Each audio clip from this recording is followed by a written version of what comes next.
Hello and welcome to the Daily Aus. I'm Harry. I'm Lucy. This week will mark 3 years since Russia invaded Ukraine. The war marked the first open conflict between two countries in Europe since the Second World War. While the US has fully backed Ukraine's efforts to stave off Russian forces, the new Trump administration appears to be charting a new course and engaging with Russia to seek a peaceful solution. In today's deep dive, we'll break down a big week of talks and look at whether Ukraine and Russia are about to put down their weapons for good. Harry, right before we started recording this podcast, we were reflecting on the length of this conflict. Yeah. So much has happened in the last 3 years, and yet it still also kind of feels like, last week we woke up to the news that Russia had launched a full-scale invasion of Ukraine across multiple borders.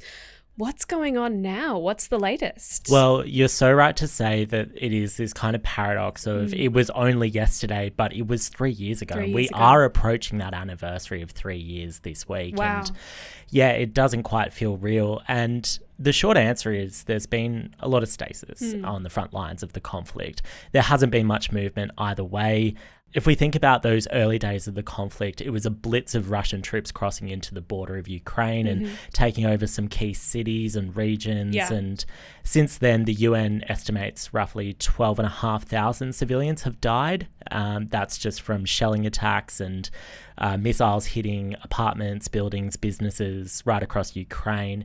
And the main movement that's happened in the past year or so involved Ukrainian forces actually moving into Russian territory. That's if you right, yeah. may remember, they moved into the Kursk region, which is right on the border with Russia.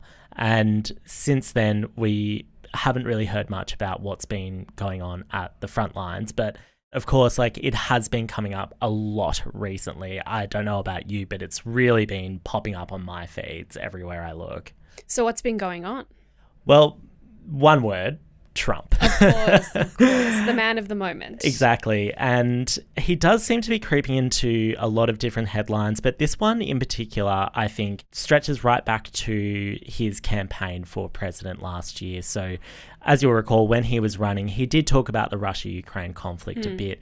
He mentioned that he wanted to get it all sorted out within 24 hours. It's fair to say that his plate's been pretty full since he's entered the White House, and so he stretched out his deadline from one day to realistically a few months. Last week we saw Trump called both the Russian President Vladimir Putin and the Ukrainian President Volodymyr Zelensky. Now, to sort of emphasize the significance of this, Russia and the US have not spoken on an official platform like that since the war began. Wow. So since well into Biden's term. That's right. And that's because the US have pressed ahead with a lot of sanctions against Russian individuals.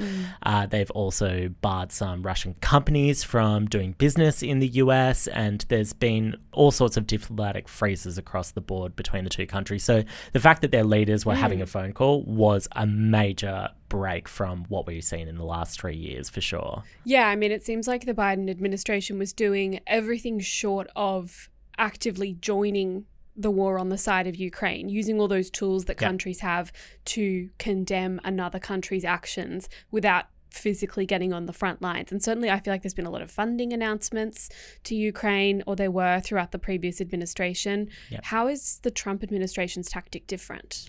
So it does appear as though the strategy seems to be talk more and talk with everyone. And after Trump held these talks at a leaders level, a lot of his most senior people were unleashed to Europe and the Middle East to engage in some of these high-level talks. So we're talking about the Vice President, J.D. Vance, his Defense Secretary, Pete Hegseth, and his Secretary of State, which is the American equivalent of a foreign minister, Marco Rubio.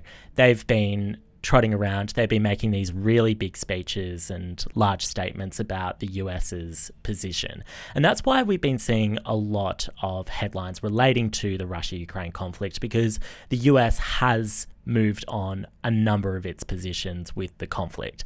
And I think there's three main things to break down there. Yeah. So firstly, the US has said it doesn't see the return of Crimea to Ukraine as being realistic. Wow. Do you want to just take us back? Because I know for me, when Crimea when that became kind of a flashpoint. It's long ago enough now that I was in high school. So can you remind me kind of what that was about? I was right there at high school with you, Lucy. And I do remember this was so significant because Russia had annexed Crimea, which is this peninsula at the southern tip of Ukraine, bordering the Black Sea. And it was massive at the time because there had been no movements like that, as I mentioned in the intro, since the Second World War. And so Russia now controls this strip of land that was formerly Ukrainian territory. It's not really internationally recognized as being Russian territory. I was going to say, can they legally do that? Do people have to acknowledge that that's now part of Russia? It's widely considered an illegal annexation, and it's been a long-stated goal of Ukrainian leaders to regain control of Crimea. But the US is now saying that they're not going to try and make that part of peace talks? That's right. And they think that that's just not a realistic solution at this stage. And that contradicts what President Volodymyr Zelensky in Ukraine has been saying since Russia first invaded 3 years ago. The second position that the US has moved on is that it now doesn't directly support Ukraine's efforts to join NATO. So just as a reminder, that is the military alliance that many European countries are part of, and the US is also a member of. The North Atlantic Treaty Organization, literally talking about the northern part of the Atlantic Ocean. Someone paid attention to geography. Well, very impressed. I don't think I could have told you the acronym off the bat like that. So good on you. This is a really big shift for multiple reasons. And I think it goes back to the actual invasion of Ukraine as well, because part of the way that Putin was able to justify moving into Ukraine's border was he saw the expansion of NATO as being a direct threat to Russia.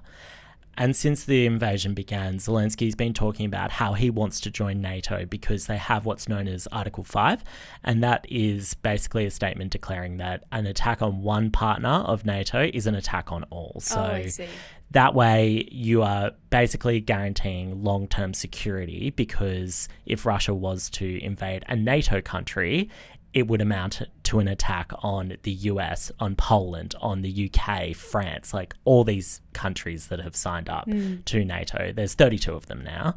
Actually, speaking of Poland, that reminds me, one of the kind of key moments in this war was a day when it was thought that Russia had launched a missile at Poland, which would have triggered Article 5. Absolutely. And that could have unleashed a massive conflict. A genuine world war. Absolutely. Yeah. And so the US has been broadly supportive, especially under Joe Biden's administration, of Ukraine's membership to NATO, or eventual membership, we should say. They have to go through a few steps before they get there.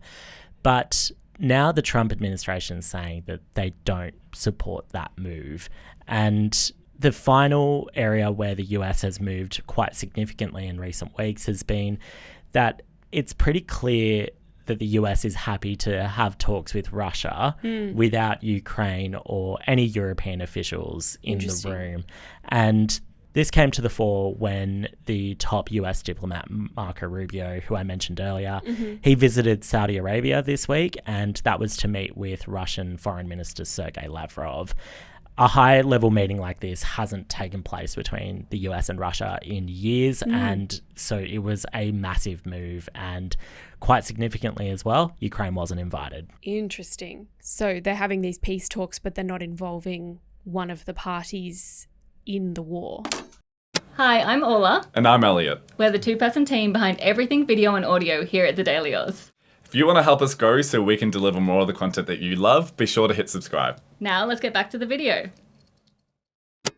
That's correct. And that has caused a bit of concern among the European leaders in particular, and understandably, and Ukrainians as well. And just not having Ukraine at one end of the table is quite significant in the language of diplomacy, because it's all about who's at the table and who isn't. And those of us who are observing from the sidelines are just left to read between the lines effectively.